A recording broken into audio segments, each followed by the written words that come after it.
guys, this is Senti Reads, and as you can see by the video title, today we will be covering Scottie Part 8, and this will be 9 parts, just so you know.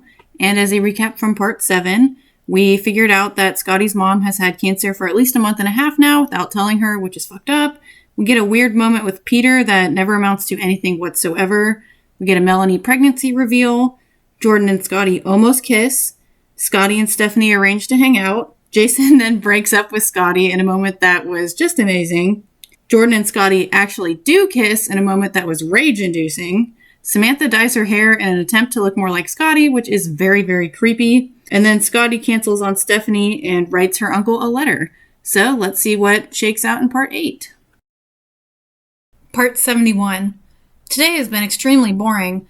I haven't done a thing today. I've just laid in bed and watched TV. Of course I did a lot of thinking, like always.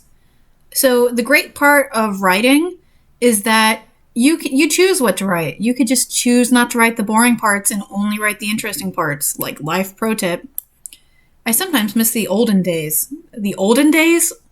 All my friends were so close, but now it seemed different. I can't exactly explain it, but I see other people can see. People at school ask me about me and Jason constantly. Are they really that interested? I feel like they're not that interested. Like, people are not that interested in other people's lives. They ask me about Melanie, but I never give an answer. School is even more lame than ever. Honestly, the only part I enjoy is seeing Stephanie in class, even if we don't talk. She constantly makes me smile. Well, didn't they just have an argument? Because Scottie implied that she can't hang out with Stephanie because she's fat. I'm afraid that she's, like, extremely mad at me. I would if you told me I'm too fat to hang out. I mean, that's not exactly what she said, but it's what she meant. I mean, she did hang up on me, and that doesn't seem like something Stephanie would do. I guess she dropped a word there. Would do, so unless she's pissed. Maybe I should call and apologize. Yeah, you should. I was too scared her mom would answer and be extremely mad at me. Well, what does that matter?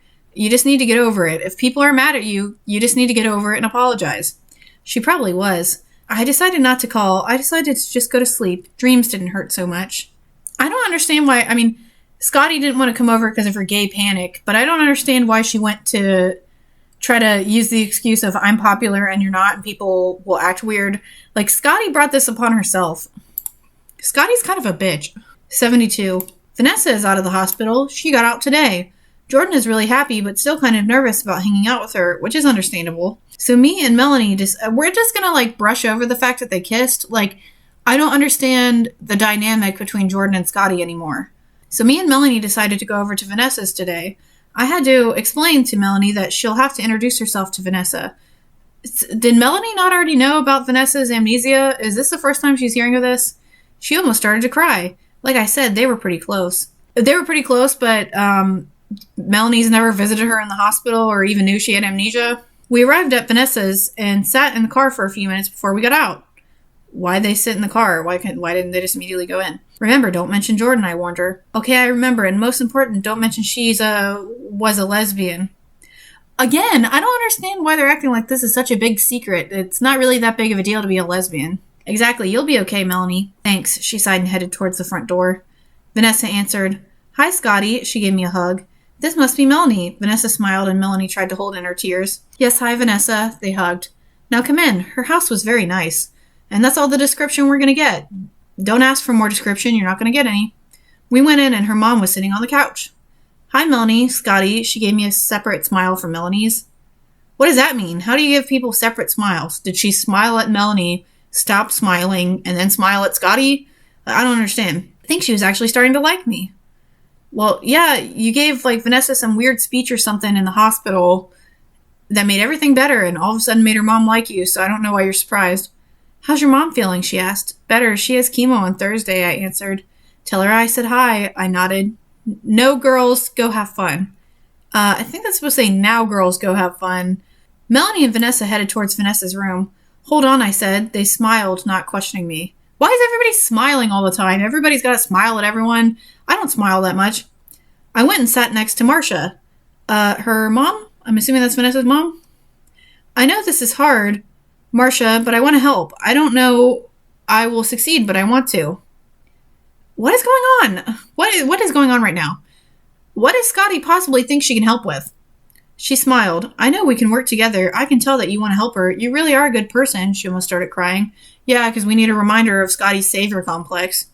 Thank you, so are you. How would you know? How do you know this person? You don't know. I looked down. Marcia, does she know, that she's a lesbian? Well, it would be really awkward if Marcia didn't know that and Scottie just accidentally outed her to her mom, but I don't think that's the case. No, I think it would be best for her to find out on her own. I agreed. Well, what does it matter? What do you get to say in this? What do you get to say? Like, why does Scottie get to agree or disagree? Like, it'll be so hard for her. Is it? Is it really that hard? I think it's so hard to realize you actually like girls when you're an older age. An older age? They're like 17. I was kind of thinking of myself, and I think she realized it, but I changed the subject fast. We should plan a get-together for her, I suggested. Brilliant! We'll have her favorite foods and favorite people all here, she was excited. Marcia didn't think to throw a party for her daughter herself, like Scottie had to bring up this idea. I smiled. This could help her. We both had faith. Go hang with them. Don't want them to get suspicious now, do we? Suspicious of what? Suspicious of them throwing a party, or suspicious that they're lesbians? I'm suspicious of what?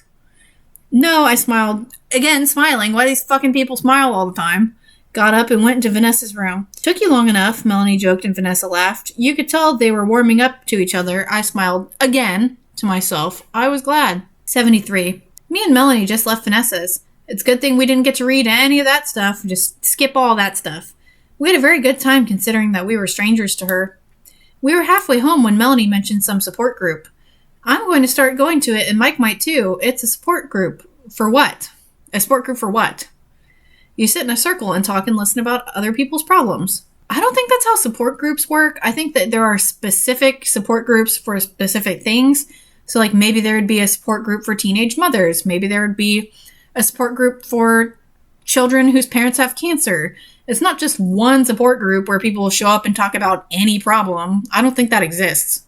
It didn't exactly sound great. Hell no, that sounds like it would suck. It's not only just for certain types of problems, it's for all. My mom found it for me, she smiled. Sounds cool. Not quite. There'll be good support for you. Was I not good enough for something? No, you're not good enough. You never ever call Melanie and ask her how she's doing. You're like the worst friend ever.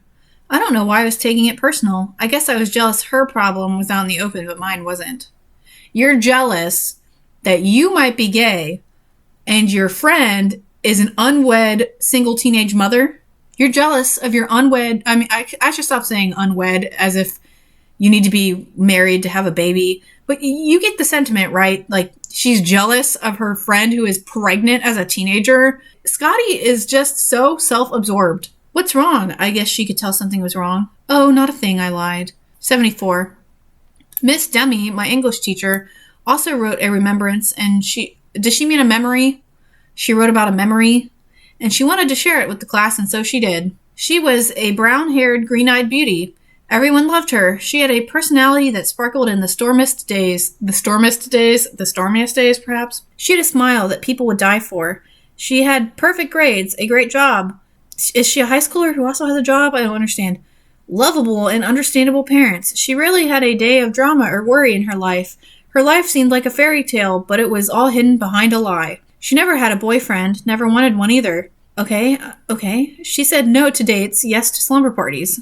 I don't see why that's a problem, or why that would make her life not a fairy tale. She slowly started having her grades drop, slowly became distant from friends and family. She even quit her job. One day, when she was 18, she met a gorgeous blonde. They were the bestest of friends. So, let me get this straight. The English teacher wrote this memory. She wrote a remembrance. And she wants to share it with the class.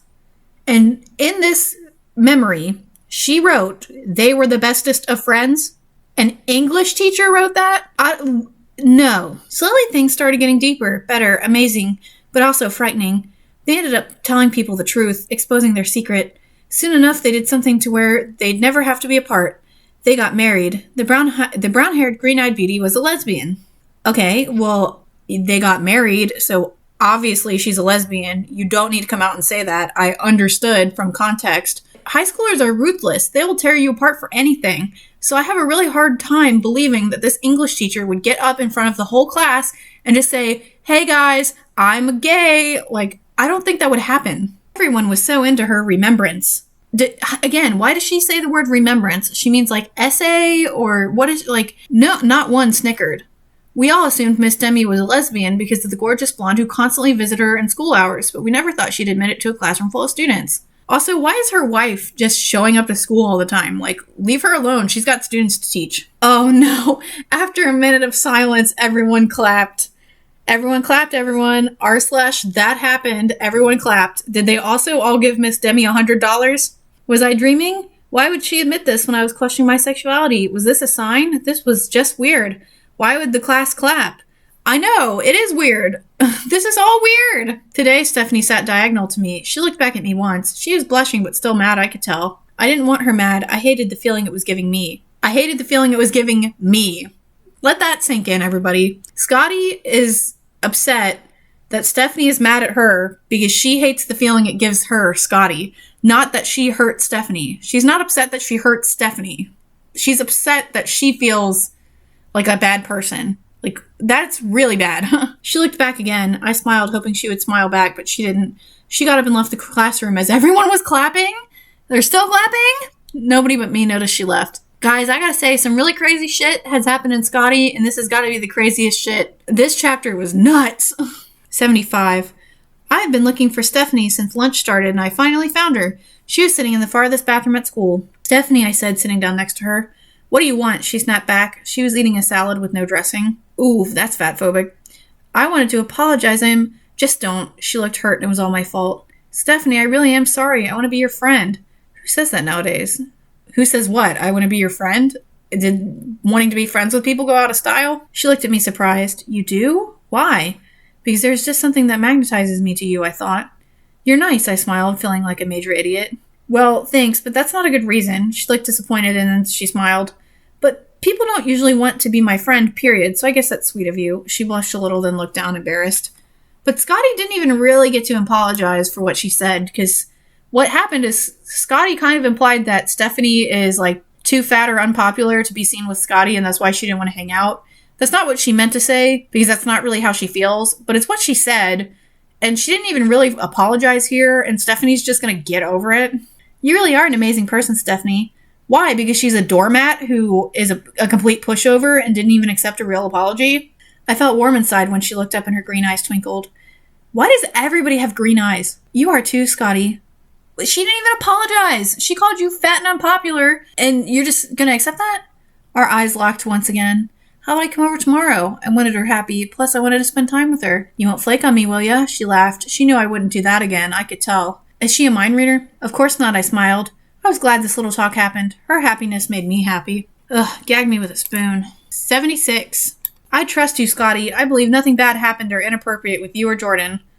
Okay, we're just gonna come out the gate with that when we as readers know that Jordan and Scottie were, like, in the sack, like, almost about to get it on. I was helping Mom with dinner. She looked exhausted. Okay, why don't you not just help Mom with dinner? Why don't you just cook dinner for her so she can go sit down?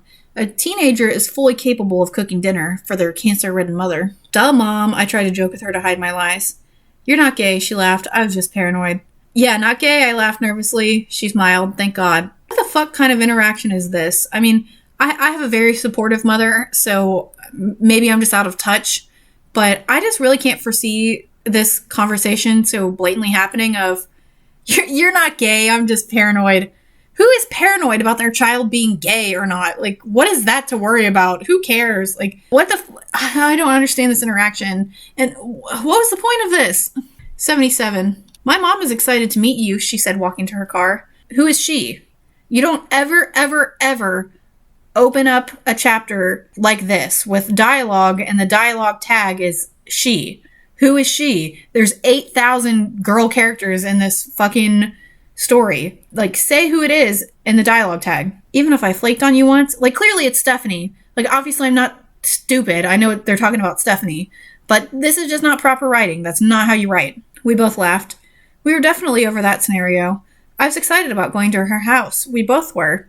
Don't mind my dad, she said, looking worried. We both got in the car, and I was wondering why she would say that, but I didn't ask. On the way to her house, we were listening to Poker Face by Lady Gaga, really loud, and singing along to it just as loud. We were having a good time. So is Stephanie driving, I think? Okay. Finally, we were at her house. It was pretty close to mine, I noticed. Once we got there, her face turned more serious. If my dad is rude, don't mind him. Okay, I said, a little scared. As soon as we entered, there was her mom to greet us. What a beauty, she said as she hugged me tight. Again, Scottie is so self-absorbed. I just smiled. And then her dad came in. Oh, this must be Scottie. He was looking me up and down. He was the opposite of her mom. She was short and thin. He was tall. I'm assuming tall. Muscular. Yeah, he was scary. Are just tall and muscular guys just by default scary? I don't think that. This here is Jake and I'm Lisa. Her mother introduced themselves. Yeah, but call me Mr. Syndro. What is up with these names? It's like, just pick a name. Like, why can't he be Mr. Smith or Mr. Brown? Like, why does it have to be these fucking crazy ass names? Syndro? I nodded and then he walked away. That was really weird, I thought to myself. Don't mind him, Lisa whispered. I didn't talk the whole time around her parents. I was very nervous. I wanted them to like me, but I wasn't so sure Mr. Syndro did. So are we going to get any context of why he's being such an asshole? Lisa, give me the remote, Mr. Syndro yelled from the living room. Wow, bossy much? Well, see you around, she rushed to do as she was told. I'm sorry about that. Stephanie was apologizing on the way to her room. That was nothing, I smiled. What? Stop smiling! Why is she smiling constantly? It's just really throwing me off. Whoa, her room was huge and spotless, and that's all the description we're gonna get. Don't ask for any more. I like your room, I sat on her tall bed. Also, if somebody came into my room and sat on my bed, I would throw them out of my house. Don't sit on my bed in your outside nasty-ass clothes. Don't touch my bed. Thanks, she smiled. She sat down next to me. You know, this history project is ridiculous. I laughed. It sure is. It's about a week's worth of work, but supposedly it's going to take the whole school year. Funny, it's true. At least it's easy-ish, we giggled. Our history project was to think of a very big moment in life. In life? Make a poster, a presentation, and a quiz for the class. Why the fuck we need more than 280 days to do it? That's my sentiment exactly. Why the fuck any of this? Why the fuck any of this? Also, to think of a very big moment in life? Do they mean like their life? Or do they mean history?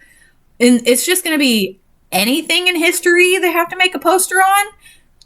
How long does the presentation need to be? Like, this is at most a 2-week project. So it's funny to me that Amber Lynn is pointing out that the time frame is ridiculous. But here's the thing. Amber Lynn created this universe. Amber Lynn could just make the time frame more realistic. That's the joy of being the author. You get to choose things. So if something sounds ridiculous, write it differently so it's not ridiculous. So what do you want to do first? I asked, starting to feel this urge to scoot closer to her. Well, we don't have to work on the project, she blushed. What was she thinking? I got really nervous, really fast. Let's just hang out, she smiled. Sounds good. I stood up and looked out her window. You have a pool and it's huge. She stood up next to me. She looked sad. I have always dreamt of having a huge pool party. Well, when Dad's out of town for business. I looked at her confused but understanding. How are you confused but also understanding? That directly contradicts it. You either confused or you're understanding. You know, we can totally have a pool party. I imagined her in a bikini and I wish the pool party would start now. Disgusting. It's not disgusting because they're girls. I absolutely don't want to give that impression. It's just disgusting to think of another person that way. How? She asked. Vanessa's mom and I want to plan something special for her. Your pool party would be perfect. Okay. So she's just going to take advantage of, what's-her-face, Stephanie, wanting to have a party, and she's going to use it for Vanessa's benefit? Like, I would think that Stephanie would want the party to be about her. I don't know. I'd like that, she half smiled. Can it happen when my dad's... Yes, I interrupted. I can tell her dad pained her. Well, that doesn't give you a right to interrupt. Let her talk. Thank you, she grabbed my hand. I didn't let go. Stephanie, you can talk to me about anything. I squeezed her hand a little tighter. Well, where did that come from? You just met. I mean, they didn't just meet, but this is the first time they're hanging out. And she's just going to pour her heart out like that? You can talk to me about anything? Like, really? I'm not going to talk to you about nothing. I don't know you. I appreciate that. What a warm, beautiful smile she had. Now let's play a video game. We both laughed. Why? Was that funny? I don't understand. We played Sims, and we made it to where the two Sims players fell in love. Well, that's not how Sims work. There's only one Sims player that controls multiple Sims. Whatever. You could tell we both kept getting embarrassed because the two characters were girls. Why? Who does that? Like, obviously, I played the hell out of Sims, and occasionally my characters were the same sex. But I never, this is, weirdly sexually provocative to play with your friend this way. Like, clearly something's going on here. Like, Scottie is just so dense. Was Stephanie a lesbian, or was she just generally embarrassed? Gee, I don't know. I don't know that two straight, heterosexual, just good old buddies hanging out are going to make gay Sims and be like, oh, they're gay. Like, that, obviously they're gay. Like, come on. Scottie is just, like, so blatantly missing the point. 78. I just got home, and as soon as I got home, I got a call. That is oh my God, what is that sentence? I just got home, and as soon as I got home, I got a call. Awesome writing, Amberlynn. You really outdid yourself on that one. Hey, Scottie. Hey, it was Mike. Why was he calling? How are you? I'm all right. I just got back from a friend's house. I was missing her already. You? I'm good. I've been sober since the day you came over. Well, it's good to know Scottie fixed his whole life. I'm so glad, Mike. I have faith in you. You helped me a lot, Scottie. Nobody has ever just stayed at my house like that when I was being an idiot drunk. Melanie didn't? Haven't they been dating for a long time and Melanie never tried to help him? Mike, don't worry about it. How will I ever repay you? It sounded like he was going to cry. You saved my life. For having one conversation? You can't tell me Melanie never had that conversation with him? Are you kidding me? Scottie is just so self-important. Treat Melanie right and your baby. Of course I will. I heard about that support group thing. I wanted to know more about it. Yeah, me and Melanie might go. Her for being a teen mom, but I want to also go for my alcohol problem. What a great sentence. I see. What other type of people go? I was curious. Druggies, gays, people with family problems, homeless, anybody. It's awesome. Yeah, it's awesome. He sounded happy. It's totally awesome to be around all these people with all these problems and just hear about their problems. That sounds fucking awesome. That sounds pretty cool. Yeah, we would invite you, but you don't have any problems. What? What? Her mom has cancer. Does Mike not know that? You're pretty close to perfect. No, stop. Why is Amberlynn always writes these characters that are just so full of themselves, and the narrative is like, they're basically Jesus. They're hot, they're sexy, everybody knows they're hot and sexy. Also, they fix everyone's problems all the time. Like, the same thing happened in Hello, Darling. They were just, everybody was so hot and sexy and perfect and great, and it's just annoying to read. Me? Perfect? Well, I've got to go. I'll talk to you later, Scottie. Bye, Mike. We hung up. If only he knew my problem, I'd fit in perfectly. She's not even going to think about, like, going to the support group because she's dealing with her mother's cancer. That's not even going to occur to her. Also, why did Mike call? He just called, like, what? He just called to be like, oh, you really saved my life, dude. Like, he really just called her for that? Like, what was the point? 79. I checked the mail when I got home from school, and I got a letter back from my Uncle Tim. I was really scared to open it up and read it. I went up to my room and opened the envelope. I don't know why she would be scared to read it. Also, as I said, the letters are really, like, inconvenient. Dear Scottie, how dear it is to hear from you. I'm doing very well. Mark is also. Kathy won the school talent show last week. She did a dance to some Beyonce song. Michelle has gotten herself a new boyfriend. His name is Jared. Why does Scottie care? They both are doing fantastic and would love to see you sometime soon. Mark and I as well. We all miss you dearly, sweetheart. How are your parents? I hope they are not mad that you are communicating with me. Now, sweetie, I see you need my help. I'd love to help you. You're my niece and I love you. Now tell me what it is and I will be there for you 100%. I can't wait to get your next letter. Again, it was splendid to hear from you. Love, your uncle. Again, so they're just going to send all these letters back and forth? That just seems really inconvenient. They can't just, in the bottom of the letter, say, here's my phone number, like, I'll give you a call, and they just have a conversation. It felt really good to hear from him. It brought tears to my eyes. I knew he would be able to help me, but I needed to think of how I'd ask for the help I am seeking. I read him later because I had to get ready. I was going to the gym with my dad. Because remember, that's a thing they do every week, apparently. Okay, this is going to be the last one, guys. We're going to get through 80 and we're going to be done for this part. 1.5 miles down, my dad bragged. I'm right behind you, I said. We were both panting already since we skipped 2 weeks of gym, which was unusual. I'm catching up. Well, actually, in the whatever chapter they established they go to the gym, I thought she said they never missed, ever. Like, in the years they went to the gym, not even one time they missed. So now all of a sudden they've missed 2 weeks? Yeah, doubt that, he laughed. We are both on a treadmill. My dad loved to compete with me, even though he didn't always win. That sounds miserable. Finally, we were both done with our 3 miles, and he won by half a minute. Now on to the ice cream. So do they go to the gym, run on the treadmill for 3 miles, and then just leave? That's it? Only cardio ever? No weightlifting? Nothing? Like, obviously, I mean, it's not obvious. You don't know me, but I don't go to the gym really. But I used to go, and you do more than just run on the treadmill. Like, usually you got a routine or something. We went and got ice cream. This time I got coffee flavor, and my dad got strawberry. Wow, because that's a detail I totally cared about. We were laughing and talking and joking like every gym day, but there was always a catch. This one shocked me. I checked the mail this morning, Scottie. I left it there for you. Great, my dad found out everything. Well, he just saw that the letter... how did he find out everything if he just saw there was a letter from Tim? So you know? Yes, and it's fine that your uncle wrote you, but I still don't want to be communicating with him. But Dad, Scottie, no. I hated that he didn't like his own brother because he was gay. What would he do if I turned gay? Was gay? Well, Scottie, honey, you don't turn gay. You were either gay to start with, or you were not gay. You don't become gay. Like, what the hell? Also, if... Clearly her dad is upset about, gay people still because he doesn't want her to communicate with Tim. So why is she okay with Jordan? Or why is he okay with Jordan? That doesn't make sense. Can I still... Yes, you can still keep writing him no matter what. No matter what? After... What? Okay. Thanks. Even though he gave me permission, I was now mad at him. Unconditional love didn't seem to matter to him or even exist. And that's where we're going to end this chapter about talking about unconditional love. Like...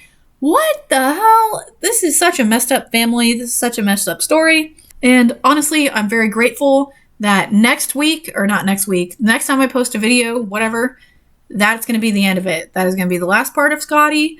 We can move past this. We can forget Scottie ever happened. And with that, I will see you next time for the finale of Scottie.